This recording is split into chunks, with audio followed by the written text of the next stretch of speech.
7।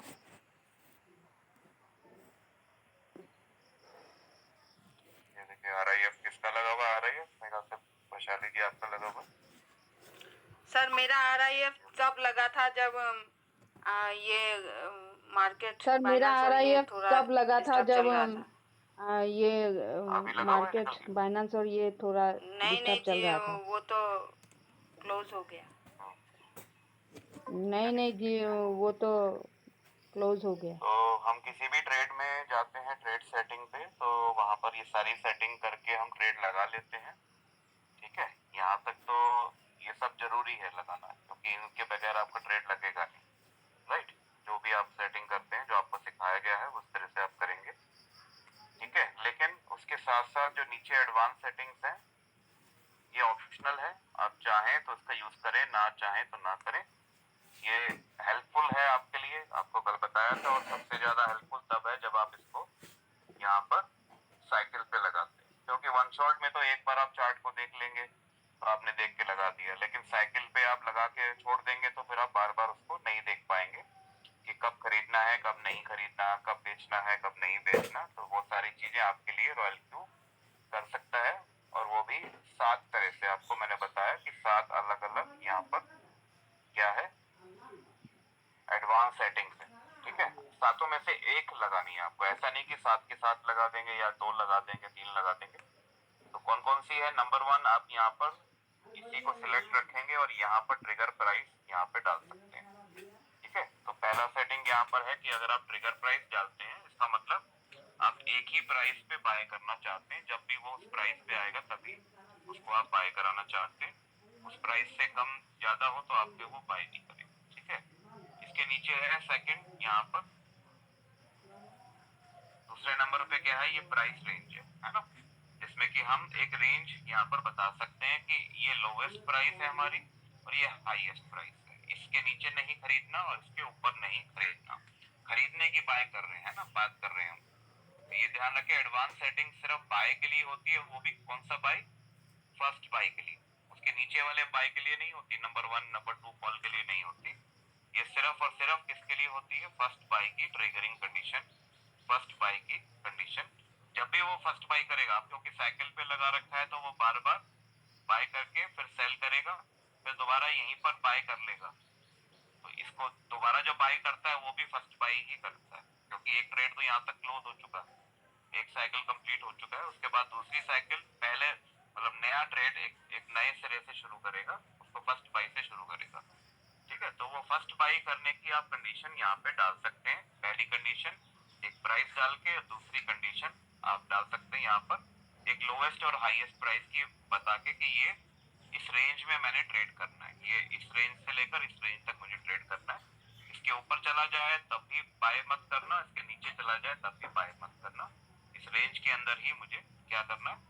Trade करना है। तो वो आपने यहाँ पर लगा दिया। ठीक है, ये दूसरी टाइप की कंडीशन है। तीसरी टाइप की कंडीशन यहाँ पर मैंने बताया कि आप ये बोल सकते हैं, क्योंकि मार्केट अगर ऊपर ऊपर चढ़ रहा है तो हो सकता है कि आपकी जो खरीदने की प्राइस है वहां तक ना आए या आपकी रेंज के भी बाहर हो जाए। तो उन कंडीशंस के लिए हमारे पास तीसरी सेटिंग यहाँ पर है, फर्स्ट पोजीशन ड्रॉप, जो कि आप कुछ भी अपने मन से 1%, 2%, 5%, जितना भी आप डालना चाहें उस हिसाब से डाल सकते हैं। ये क्या होता है कि जब आपने एक साइकिल कंप्लीट कर दिया, बाय करके सेल कर दिया, तो उसके बाद अगर कोई भी सेटिंग नहीं लगाई तो यहीं पर खरीद लेगा। लेकिन अब आपने बोल दिया कि सेल करने के बाद आपको वेट करना है। सपोज मैंने यहाँ पर 2% का ड्रॉप डाल दिया, ठीक है, तो जब तक प्राइस 2% नीचे नहीं आएगी तब तक आप बाय ना करें। अगर इसके बाद ऊपर ही जाती रहेगी तो वो बाय ही नहीं करेगा। ठीक है, इसका नुकसान भी हो सकता है, फायदा भी हो सकता है। मान लीजिए इस प्राइस पे सेल कर दिया और ऊपर चला गया तो आपका बाय नहीं करेगा। लेकिन जहां पर भी जाके वो ड्रॉप करेगा, जैसे कॉल बैक लगाते हैं तो ट्रेड सेटिंग में कॉल बैक लगाते हैं, तो वो उसी तरह से काम करता है कि जितना भी ऊपर जा रहा है जाने दो, जब नीचे आएगा तब ट्रेड को क्लोज करेगा। उसी तरह से ये बाय करना, वो सेल करने के लिए होता है ना, वो सेल करने का होता है, ये बाय करने का होता है कि अगर ऊपर जा रहा है तो जाने दो, जब नीचे आना शुरू करेगा तो जितना आपने ड्रॉप दिया है यहाँ पर उतने ड्रॉप पे वो क्या कर लेगा, एक नया फर्स्ट बाय करके नया ट्रेड स्टार्ट कर देगा। उसके बाद चाहे नीचे जाए चाहे ऊपर जाए वो आपकी मार्केट के ऊपर डिपेंड करता है। तो नॉर्मली इसको ज़्यादा यूज़ किया जाता है इन दोनों के मुकाबले में, इसको ज़्यादा यूज़ किया जाता है थर्ड वाले को। क्यों? क्योंकि हमेशा हम चाहते हैं कि हाई पे बाय ना करे, एक लो बने वहां पर बाय करे, उसके बाद फिर दोबारा से अगले हाई तक प्रॉफिट दे, तो इसको यूज कर सकते हैं। इसके अलावा एक और है यहाँ पर कूलिंग ऑफ पीरियड, जो कि टाइम यहाँ पर आप डाल सकते हो कि जब एक बार बाय करके सेल कर देता है तो सेल करने के बाद इमीडिएटली बाय ना करे, उसके लिए कुछ टाइम वेट करे, जो आप सेकंड्स में डाल सकते हैं।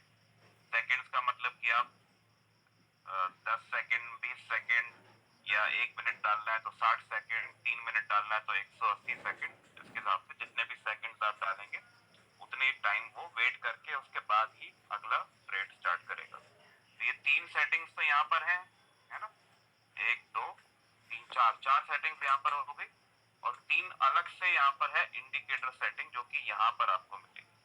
तो आज हम उसको सीखेंगे। यहाँ पर इंडिकेटर बेस्ड भी यहाँ पर हम सेटिंग कर सकते हैं। इन तीनों में से कोई भी एक इंडिकेटर आप चूज कर सकते हैं।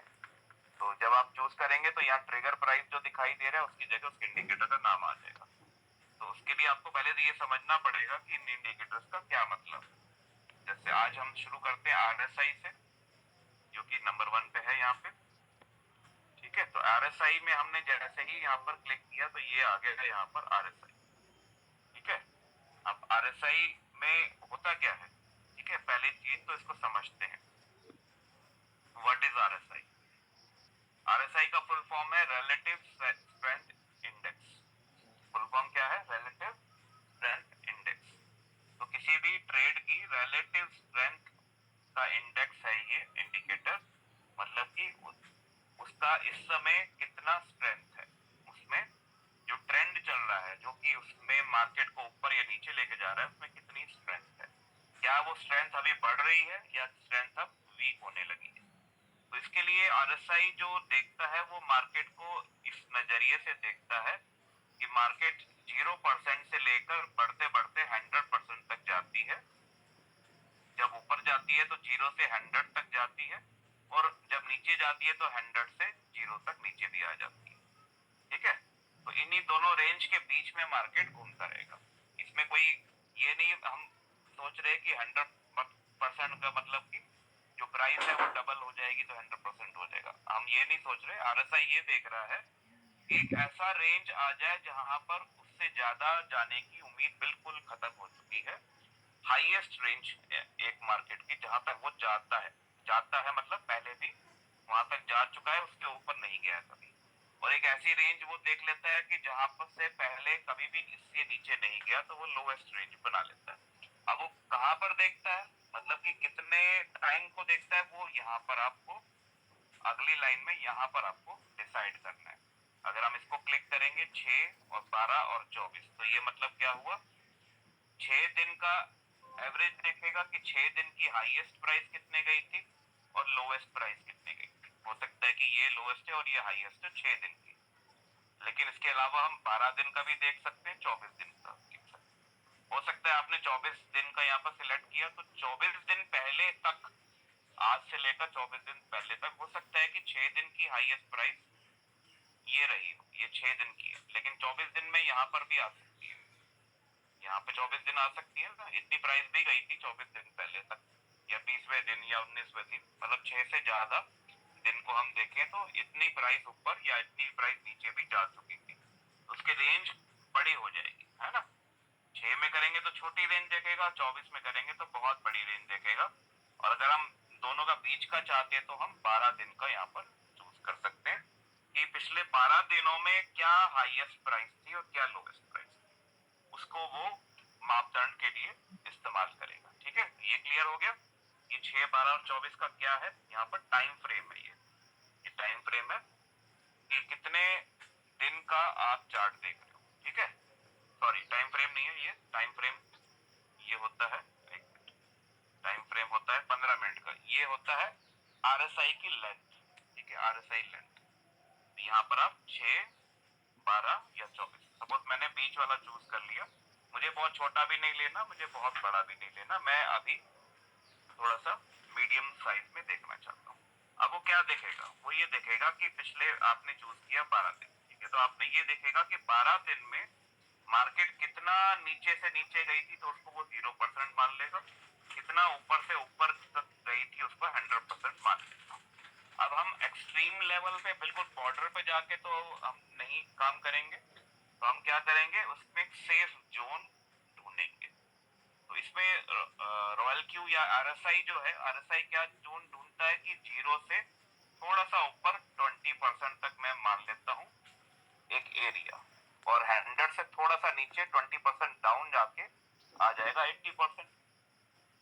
अब रॉयल क्यू क्या देखेगा कि ये जो 0 से 20% का ये जो एरिया है, इस जोन में जब भी आएगा मार्केट, मतलब अभी सपोज यहाँ पर है और गिरते गिरते गिरते गिरते 20 के नीचे आ गया, 20 के नीचे कहीं पर भी हो सकता है ना, 15 पे भी हो सकता है, 19 पे भी हो सकता है, 6 पे भी हो सकता है, 2 पे भी हो सकता है, तो कहीं पर भी 20 के नीचे जैसे ही पहुंचेगा तो वो एक इसमें आगे बॉर्डर एरिया पे पहुंच गया, बॉर्डर का एरिया सॉरी, एक बॉर्डर पे पहुंच गया है, और इस एरिया में जब भी आएगा मार्केट तो यहाँ से रिवर्स होने के चांसेस ज्यादा हो जाएंगे, मतलब कि यहाँ पे इसको कहते हैं ओवर सोल्ड एरिया, मतलब कि जितनी भी सेलिंग होनी थी, अब मार्केट नीचे जा रहा है तो क्यों जा रहा है, इसलिए जा रहा है ना क्योंकि लोग सेल कर रहे हैं, तो जितनी भी सेलिंग होनी थी, सपोज अभी मान लीजिए ये है 0, ये 100 और ये 80% और ये है 20%, ठीक है। अब सपोज इस समय मार्केट चल रही है यहाँ पर, कहाँ पे, यहाँ पर चल रही है, ठीक है, ये प्राइस है मार्केट की, ऊपर भी जा सकता है, नीचे भी जा सकता है, ऊपर भी जा सकता है, नीचे भी जा सकता है ना, वो अपनी मर्जी से जाएगा। तो जैसे नीचे गिरना शुरू होगा, गिरते गिरते गिरते गिरते सपोज वो 20 को क्रॉस कर गया, तो इस एरिया में पहुंचने के बाद आरएसआई के अनुसार ये ओवर सोल्ड हो चुका है। ओवर सोल्ड मतलब कि जितनी भी सेलिंग होनी थी उसमें से मैक्सिमम सेलिंग यहाँ तक आते आते हो चुकी है, तो मतलब और नीचे की प्राइस पे, इससे नीचे की प्राइस पे कोई भी सेल नहीं करना चाहेगा। सेल तो कोई भी कितने भी प्राइस पे कर सकता है, लेकिन इससे कम प्राइस में कोई भी ज्यादा से ज्यादा लोग सेल नहीं करना चाहेंगे, मतलब सेलिंग प्रेशर 20% के नीचे जाते जाते वीक हो जाएगा। और यहाँ पर कौन शुरुआत करेगा ट्रेड करना, बायर्स यहाँ पर शुरू कर, जब सेलर्स वीक हो जाएंगे तो बायर्स की एंट्री हो जाएगी, और बायर्स बाय करना शुरू करेंगे तो प्राइस वापस से रिवर्स हो सकती है ऊपर की तरफ। इसका मतलब कि अगर आप एक कॉइन को बाय करना चाहते हो तो सबसे बेस्ट प्राइस क्या हो सकती है उसकी, जब वो ओवर सोल्ड एरिया में हो चुका हो, एंटर हो चुका हो, ये लोएस्ट प्राइस उसकी एक अच्छी प्राइस मानी जाती है कि उस कॉइन को बाय करने के लिए ओवर सोल्ड एरिया में आप बाय करेंगे तो बहुत आप बिल्कुल डीप में बाय कर रहे हैं, या फिर यहाँ से और नीचे जाने के लिए ज्यादा पोटेंशियल या चांसेस नहीं है, यहाँ से ऊपर जाना आसान है। अब उसका अपोजिट ले लीजिए, ये कॉइन मान लीजिए ऊपर जाने लगा, ठीक है, तो जितना भी ऊपर जाएगा कहीं ना कहीं जाके एक ऐसा एरिया पे पहुंचेगा जहां से अब और ऊपर की प्राइस पे कोई बाय नहीं करना चाहता। यहाँ नीचे कौन लेकर आ रहा था, सेलर्स लेकर आ रहे थे, ऊपर कौन लेके आ रहा है, बायर्स लेकर आ रहे है ना। तो बायर्स ने मान लीजिए इस प्राइस पे खरीद लिया, कुछ लोगों ने इस प्राइस पे खरीद लिया, कुछ लोगों ने इस प्राइस पे खरीद लिया, कुछ लोगों ने इस प्राइस पे खरीद लिया। अब कहीं ना कहीं जाके तो प्राइस इतनी ज्यादा हो जाएगी कि अब कोई भी खरीदना नहीं चाहेगा, तो उसको कहते हैं ओवर बॉट, मतलब कि जितनी बाइंग होनी थी ज्यादातर बाइंग हो चुकी है, इसके ऊपर कोई भी बाय करने में इंटरेस्टेड नहीं। तो जब मार्केट 80 के ऊपर क्रॉस कर जाती है, प्राइस जो है 80% के ऊपर चली जाती है, चाहे 81 हो, चाहे 85 हो, चाहे 90 हो, चाहे 97 हो, चाहे 92 हो, जहां पर भी है 80 को क्रॉस करते ही वो एंटर हो जाती है ओवरबॉट एरिया। तो यहाँ पर जब भी प्राइस हो तो वहां पर सेलिंग प्रेशर आने की चांसेस ज्यादा होती है, बाइंग प्रेशर यहाँ पर वीक हो जाता है, मतलब कि और ऊपर जाने के चांसेस कम होते हैं। तो हमने क्या समझा कि जब मार्केट अपने ओवरसोल्ड एरिया में है और ओवरबॉट एरिया में, ठीक है, ये कौन सा एरिया है, 80 प्लस 80 के ऊपर है और ये 20 के नीचे है, ठीक है। तो 80 प्लस जब हो जाती है तो यहाँ पर और प्राइस के बढ़ने की उम्मीद कम हो जाती है ना, और प्राइस के बढ़ने की उम्मीद कम हो जाती है, और जब 20 के नीचे चली जाए तो और प्राइस के कम होने की, प्राइस की गिरने की संभावना कम हो जाती है। ठीक है, इसका मतलब जहां पर आपको ये समझ में आ गया कि यहाँ पर प्राइस ओवरसोल्ड हो चुकी है, मतलब और ज्यादा नहीं गिरेगी, तो वहां पर आपको क्या कर लेना चाहिए, क्या कर लेना चाहिए? बोलिए। अगर प्राइस की उम्मीद आपको पता है कि अब और ज्यादा डाउन नहीं जाएगी, बिल्कुल लोवेस्ट प्राइस पे आ चुकी है, तो आपको क्या करना चाहिए? क्या बात, सब सो गए? Bye sir, bye. हाँ तो बोलिए ना, माइक खोल के रखिए। हाँ माइक खोलिए, बात करिए। अच्छा, बस ये माइक वही वो लोग खोलिए जिनके पीछे से कोई आवाज ना आती हो।